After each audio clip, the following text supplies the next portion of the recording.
मां सरस्वती, अन्नदायिनी भारत माता, पवित्र शब्दों। सर्वप्रथम इस डायनेमिक परिवार से जुड़े हुए सभी लोगों को मैं हाथ जोड़कर नमस्ते करता हूं। आशा है कि आप लोग स्वस्थ होंगे, मस्त होंगे और अपनी अपनी पढ़ाई में व्यस्त होंगे। प्यारे दोस्तों, ये वीडियो आपके लिए मोस्ट इम्पॉर्टेंट है क्योंकि इसमें हम यूरोपियन मध्यकाल की कला को बहुत ही सरलता के साथ पढ़ने वाले हैं। तो जो बच्चे इस चैनल से ज्ञान अर्जित करना चाहते हैं तो इस चैनल को सब्सक्राइब कर लें, अपने दोस्तों के पास शेयर करें, अगर वीडियो अच्छा लगा करे तो लाइक करें। तो प्यारे बच्चों, देर ना करते हुए चलते हैं। आज हम पढ़ते हैं यूरोपियन मध्यकाल की कला को। तो यहां पर सबसे पहले हम नोट कर लेते हैं यूरोपीय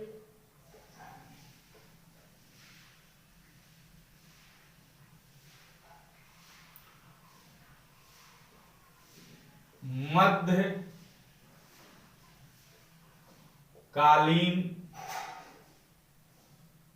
कला।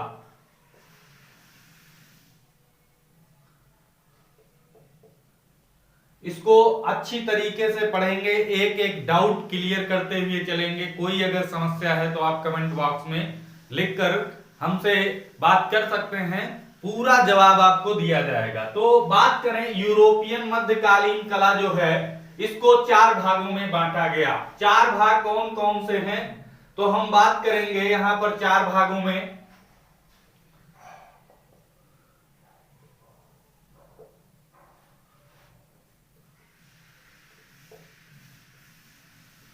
चार भागों में इसको बांटा गया है। कौन कौन सा है तो पहला है आरंभिक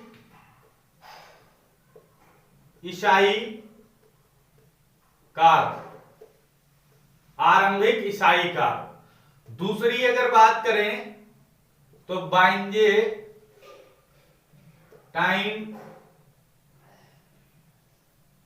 कला, ये दूसरा हो गया।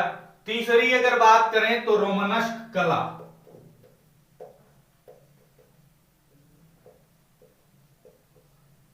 चौथी अगर बात करें तो गोथिक कला। गोथिक कला।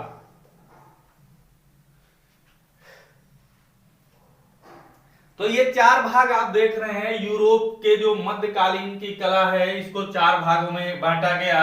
आरंभिक ईसाई काल या कला हिल की कला। आरंभिक ईसाई, यहां पर आरंभिक ईसाई काल की कला, बाइजेंटाइन कला, रोमनस्क कला और गोथिक कला। इन 4 भागों में पूरी मध्य कला को बांटा गया। तो हम विस्तार से इस पर बात करने वाले हैं। तो आज के वीडियो में हम इन दो कलाओं को पढ़ लेंगे, आरंभिक ईसाई काल की कला और बाइजेंटाइन की कला। इन पर विस्तार से चर्चा करेंगे, इनको अगले दिन पढ़ लेंगे, लेकिन इनको जान लेते हैं। देखिए, ये इटली की कला है। कहां की? इटली की। ये भी इटली की कला है, इटली की। और ये दो हैं, ये फ्रांस की हैं। कहां की? फ्रांस। ये फ्रांस और ये फ्रांस की। ये दोनों फ्रांस की, ये दोनों इटली की। तो हम सबसे पहले आज पढ़ने वाले हैं आरंभिक ईसाई काल की कला। यहां पर सबसे पहले हम लिखते हैं आरंभिक ईसाई काल की कला। इसको हम विस्तार से पढ़ने वाले हैं। आरंभिक ईसाई काल की कला।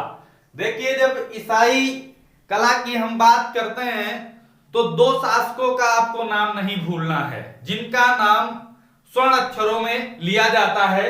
एक नाम याद रखना है, जस्टिनियन। पहला नाम है जस्टिनियन। ये जस्टिनियन सम्राट जो हैं, इनको कला की उन्नति का जो है शासक माना जाता है। ईसाई कला की सर्वाधिक अगर उन्नति किसी काल में हुई है, किसके काल में, तो जस्टीनियन काल में। तो यहां पर हम इनको लिख सकते हैं ईसाई कला की सर्वाधिक उन्नत करने वाला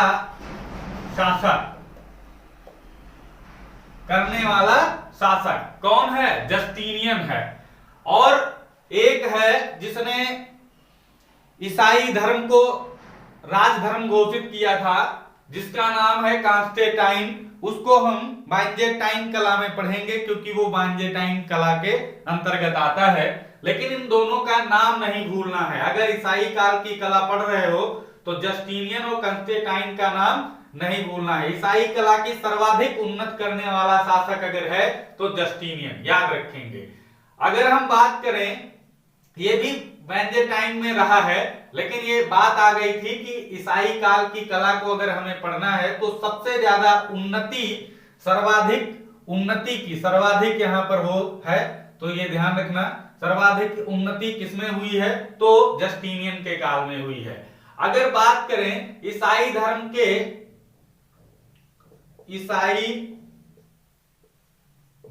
के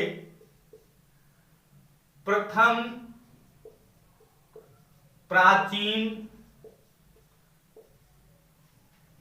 कला के साक्ष्य, ईसाई धर्म के प्रथम प्राचीन, यहां पर प्राचीन है, प्राचीन कला के साक्ष्य, तो बात करें साक्ष्य कह सकते हैं या लिख सकते हैं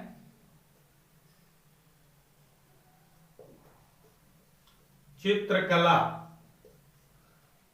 तो ईसाई धर्म के प्रथम प्राचीन कला के साक्ष्य या उसी को कह सकते हैं चित्रकला के साक्ष्य। तो समाधि ग्रहों की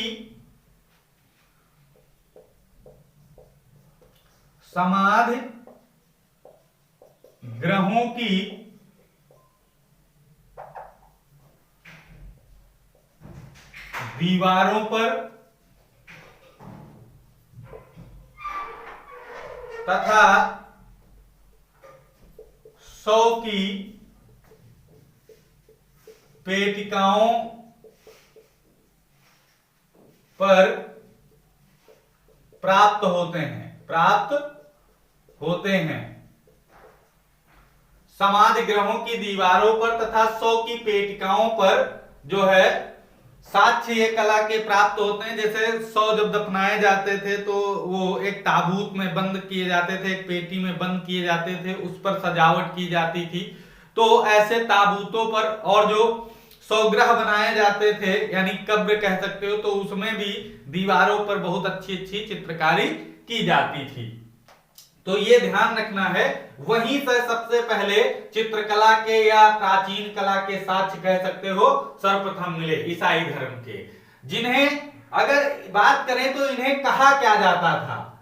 यहां पर बात आती है इन जो समाधि की दीवारों पर तथा 100 की पेटिकाओं पर जो चित्र प्राप्त होते थे उनको कहा क्या जाता था? तो कैटाकोम्स, याद नाम रखना है, कैटाकोम्स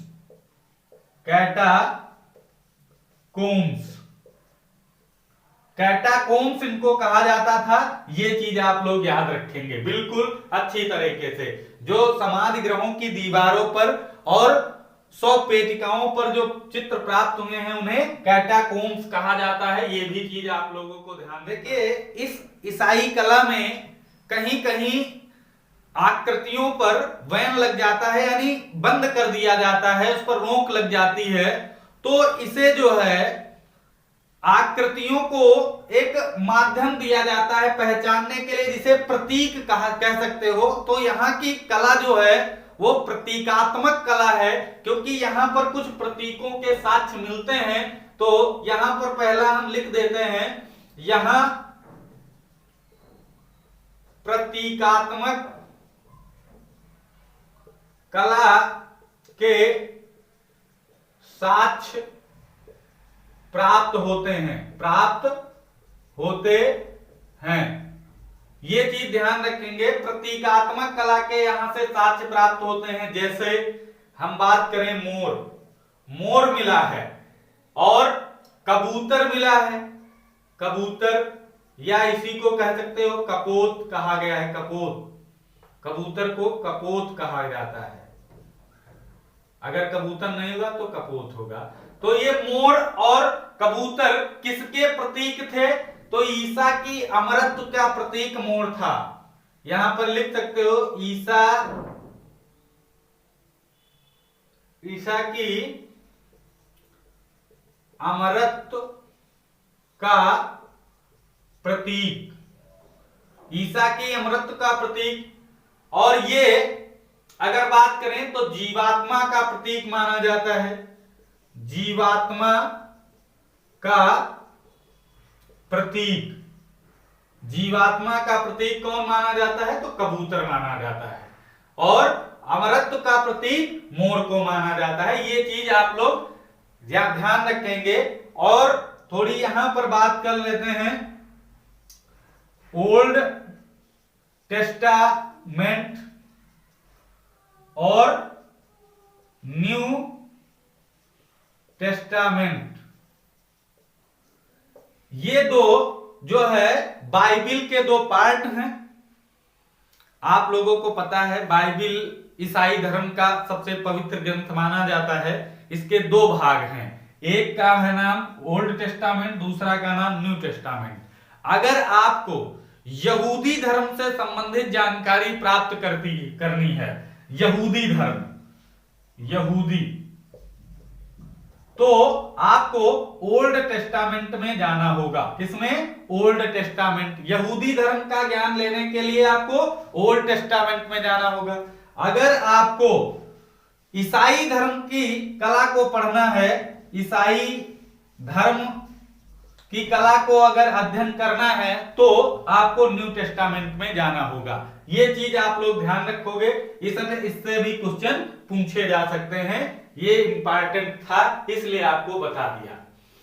अब बात करें प्राचीन ईसाई पूजा ग्रहों को क्या कहा जाता था?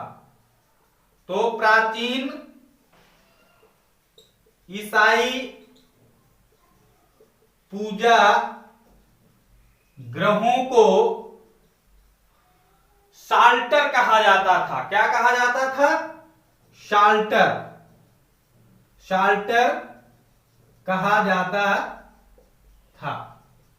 ये चीज ध्यान रखेंगे। बाद में इन्हें चर्च या गिरजाघर बाद में कहा जाने लगा। पहले क्या कहा जाता था? साल्टर कहा जाता था। ये चीज आप लोग ध्यान रखेंगे। और चर्च की वेदी पर स्थापित जो चित्र हुआ करते थे उनको आल्टर पीस कहते थे। ये भी एक पॉइंट नोट कर लो। चर्च की वेदी पर स्थापित चित्र को साल्टर, आल्टर पीस कहा जाता था। यह भी इंपॉर्टेंट था। आल्टर पीस किसे कहा जाता है? तो चर्च की वेदी पर जो चित्र स्थापित किए जाते थे उसको आल्टर पीस कहा जाता था। ये ध्यान रखना है। और इसके अब हम उदाहरण की बात करें, कहां से इसके साक्ष्य प्राप्त हो सकते हैं, तो रोम में, याद रखना है, रोम में डोमितिल्ला,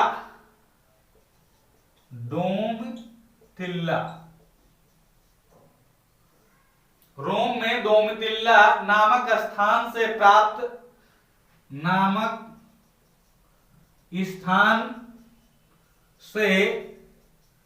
प्राप्त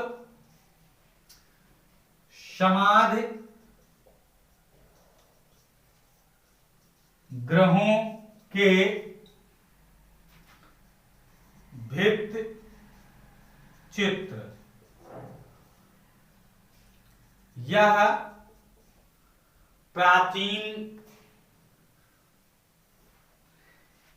यह लिख लो, यह प्राचीन ईसाई धर्म के प्रथम चित्र माने जाते हैं। यहां से जो चित्र प्राप्त होते हैं वो ईसाई धर्म के प्राचीन ईसाई धर्म के प्राचीन प्रथम चित्र माने जाते हैं। ये ध्यान रखने हैं। कहा? रोम की डोमिटिल्ला नामक स्थान से। तो आप बिल्कुल आरंभिक कला को याद रखना है। यहां पर हम लिख देते हैं समाधि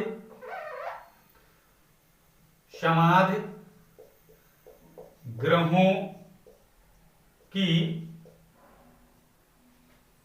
कला के लिए इसे जाना जाता है। समाधि ग्रहों की कला के रूप में इसे जाना जाता है। तो ये आरंभिक ईसाई काल की कला है। अब हम पढ़ने वाले हैं इसी का दूसरा पार्ट क्या है, बाइजेंटाइन कला। तो उसको विस्तार से देखेंगे। थोड़ा इसे इरेज कर लेते हैं। प्यारे बच्चों, यहां पर हम लिखते हैं बाइजेंटाइन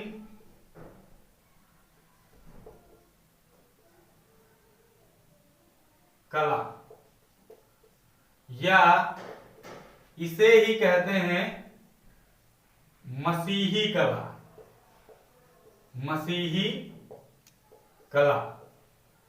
अगर कोई पूछे मसीही कला किसको कहा जाता है, तो बाइजेंटाइन की कला को मसीही कला कहा जाता है। ये कहां की है, तो इटली, ये भी याद रखेंगे, इटली की कला है।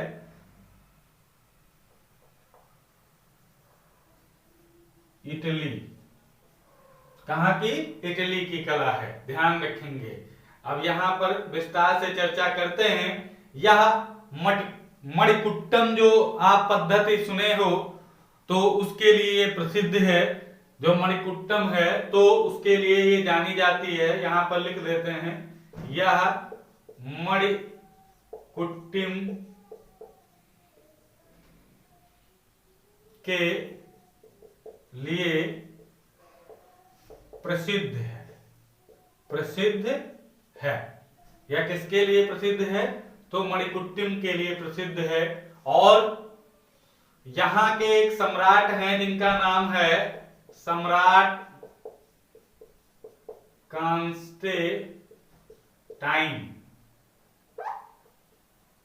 कांस्टेंटाइन, ये नाम याद रखेंगे, ने ईसाई धर्म को राजकीय धर्म घोषित किया था। राजकीय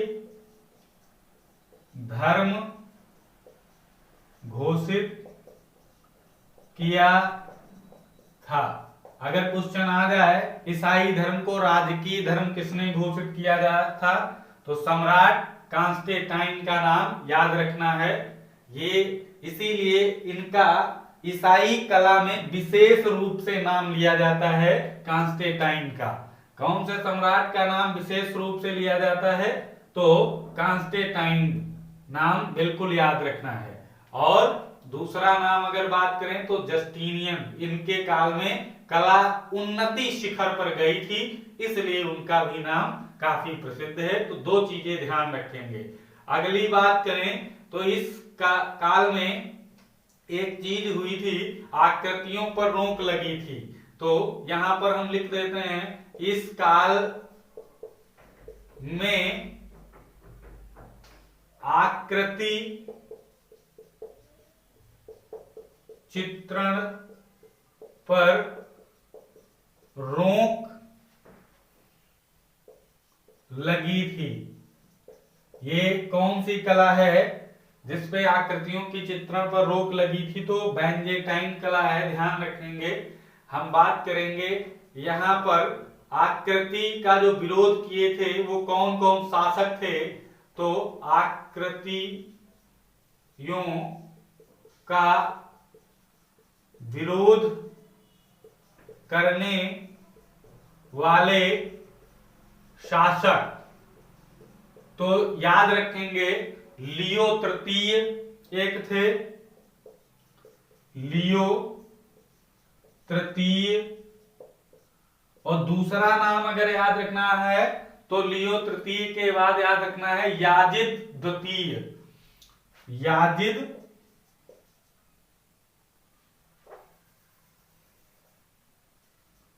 याजिद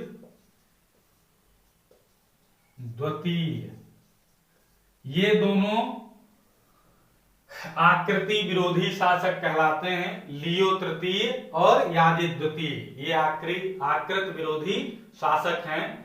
और ये आकृति विरोधी किस सन तक चला था तो याद रखना है यह विरोधी प्रवृत्ति 726 ईस्वी से 843 ईस्वी तक 843 ईस्वी तक चली थी। ये प्रवृत्ति कब तक चली थी तो 726 से 843 ईस्वी तक याद रखेंगे। यहां पर दो स्वर्णकाल आते हैं। इस बाइजेंटाइन कला में दो स्वर्णकाल आते हैं, यहां पर लिख देते हैं। प्रथम स्वर्णकाल, दूसरा स्वर्णकाल। तो प्रथम स्वर्णकाल जो है वो जस्टिनियन का समय था। जस्टिनियन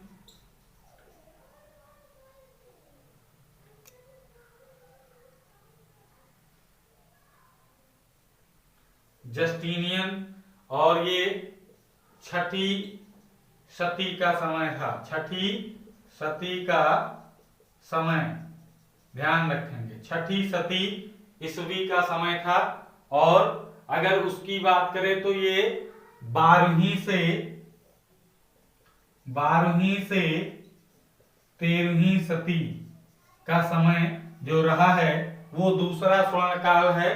प्रथम स्वर्णकाल जस्टिनियन का समय छठी सदी का समय रहा है। और जो बीच में ये समय बचता है, बीच में प्रथम स्वर्णकाल इधर हो गया, इधर दूसरा स्वर्णकाल हो गया, जो बीच में जितना भी टाइम पड़ता है देखिए 700 से 843, इसे बीच की कला को क्या कहा जाता है तो ध्यान रखेंगे मूर्ति भंजक कला कहा जाता है।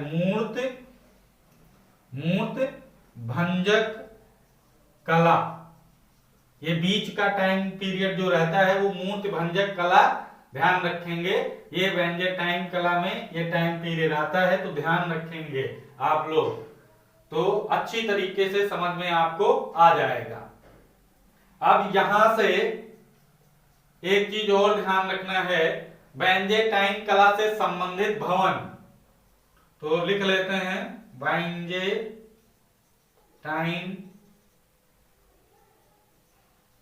कला से संबंधित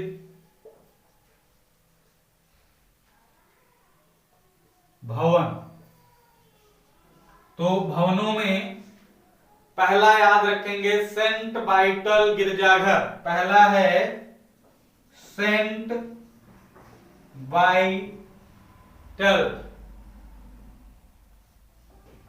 वाइटल गिरजा घर, एक ये हो गया। दूसरी अगर बात करें तो रेवेन्ना के गिरजाघर, रेवेन्ना के गिरजाघर। फिर तीसरे की अगर बात करें तो हेगिया सोफिया के गिरजा घर, ये रेवेन्ना के गिरजाघर, हेगिया सोफिया के गिरजाघर, सेंट वाइटल के गिरजाघर। अब बात करें अगर सर्वश्रेष्ठ, यह जो सेंट वाइटल गिरजाघर है यहां से सर्वश्रेष्ठ बाइजेंटाइन कला के साक्ष्य प्राप्त होते हैं। यह सर्वश्रेष्ठ उदाहरण के लिए है, सर्वश्रेष्ठ उदाहरण है और हेगिया सोफिया दूसरा श्रेष्ठ उदाहरण है। और रेवन्ना के गिरजाघर क्यों प्रसिद्ध हैं? क्योंकि यहां मणिकुट्टिम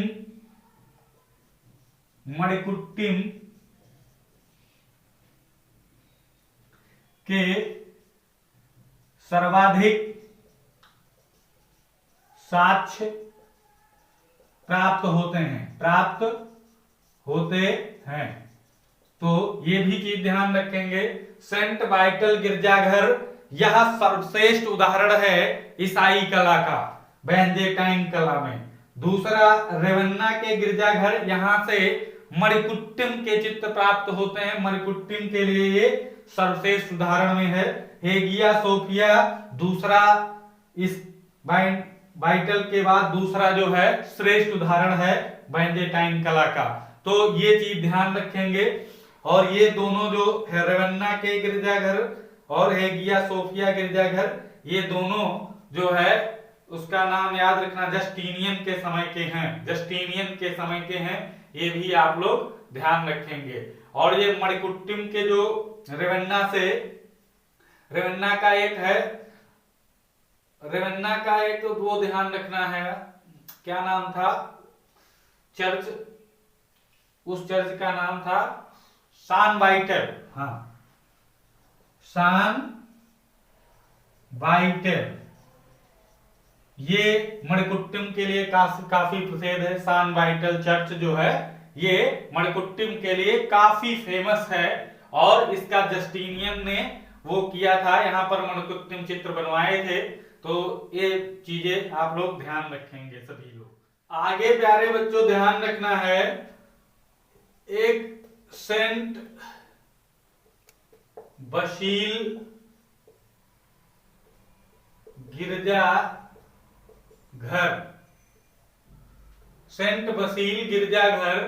कहाँ स्थित है? तो ये ध्यान रखना है, मॉस्को याद रखना है। मॉस्को या रूस कह सकते हो, मॉस्को या रूस याद रखना है। सेंट बसील गिरजाघर कहाँ स्थित है? तो मॉस्को या रूस। अगला पॉइंट अगर बात करें तो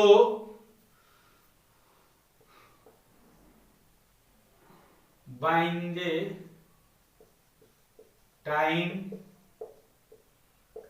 कला में पीला रंग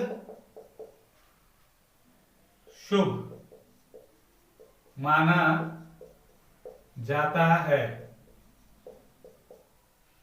पीला रंग, तो पीला रंग स्वर्ग का प्रतीक माना गया है।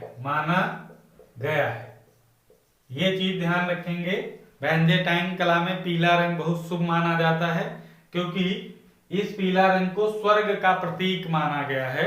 तो ये भी इंपॉर्टेंट है, तो ध्यान रखेंगे। पीला रंग किस कला में स्वर्ण का प्रतीक माना गया है? तो बेंजेटाइन कला में। तो आप लोग ध्यान रखेंगे। अब बात करें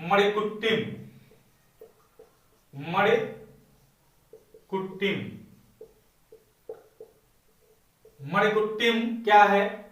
इसमें किस वस्तु का प्रयोग किया जाता था? तो ध्यान रखेंगे, इस कला में संगमरमर का प्रयोग किया जाता था। संगमरमर के छोटे छोटे टुकड़ों को प्रयोग करके स्थापत्य कला जो बनाई जाती थी उसे मणिकुट्टिम बोला जाता है। तो ध्यान रखेंगे।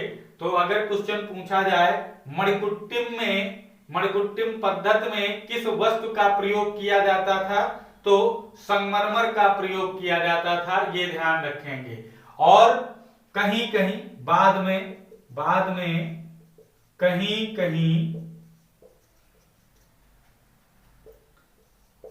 कांच के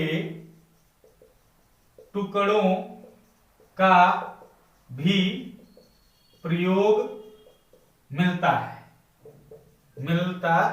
है। तो देखिए, कहीं कहीं कांच के टुकड़ों का प्रयोग मिलता है, लेकिन असली कांच का प्रयोग कांच की कला को किसमें देखेंगे हम? गोथिक कला में। लेकिन अगर हम कहें कि शुरुआती जो कला थी वो यही से मणिकुट्टिम के माध्यम से कांच के टुकड़ों का प्रयोग किया जाने लगा था, तो हम आप कह सकते हैं। लेकिन असली जो है कांच का प्रयोग जो है वो गोथिक कला में ध्यान रखेंगे। ये हो गया। तो पूर्ण रूप से उसका विकास गोथिक कला में है। शुरुआती अगर कहीं बात आ जाती है तो बेंजेटाइन कला को कह सकते हो कि कांच के टुकड़ों का प्रयोग किस कला से होता है। तो शुरुआती इसमें आप बेंजेटाइन लगा सकते हो, हालांकि है वो गोथिक कला से संबंधित। तो यहां पर आप लोग ध्यान रखेंगे। और एक कलाकार का नाम याद रखना है जो बेंजेटाइन की कला से प्रभावित था। तो यहां पर लिख लो बेंजेटाइन कला से प्रभावित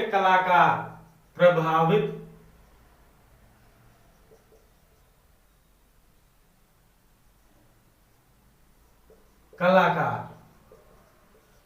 तो एलेक ग्रेको का नाम याद रखेंगे। ये बेंजेटाइन की कला से प्रभावित था, तो इसका नाम ध्यान रखेंगे। हालांकि ये बेंजेटाइन कला के कलाकार है नहीं, लेकिन ये उस कला से प्रभावित था, इसलिए इसका नाम याद रखेंगे। और एक खूफी लिपि का प्रयोग,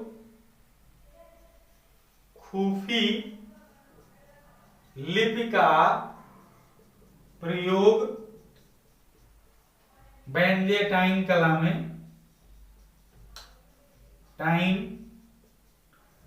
में किया गया है। तो अगर पूछ ले ये खूफी जो है कूफी लिपि का प्रयोग किस कला में हुआ है, तो बेंजेटाइन कला में। या किस कला से संबंधित है, तो बेंजेटाइन कला से। तो यहां से आप बेंजेटाइन कला को जो इंपॉर्टेंट भाग था हमने विस्तार से आपको समझा दिया। शायद ही कोई ऐसा क्वेश्चन हो जो आप लोग उसके बारे में ना जानते हो। तो प्यारे बच्चों, यहां तक हम दो चीजें पढ़ लिए। एक तो आरंभिक ईसाई काल को अच्छी तरीके से पढ़ लिए, और दूसरा बेंजेटाइन कला को भी हमने विस्तार से पढ़ लिया है। अब बचे हैं दो कौन? रोमनस्क कला और गोथिक कला। इसको हम पार्ट 2 में पढ़ लेंगे अच्छी तरीके से विस्तार से। तो आज के वीडियो में यहां तक। अगले दिन तैयार रहना रोमनस्क कला और गोथिक कला को पढ़ने के लिए, जो फ्रांस की स्थापत्य कला से संबंधित हैं। तो मिल लेते हैं अगले वीडियो में। तब तक के लिए जय हिंद, जय भारत।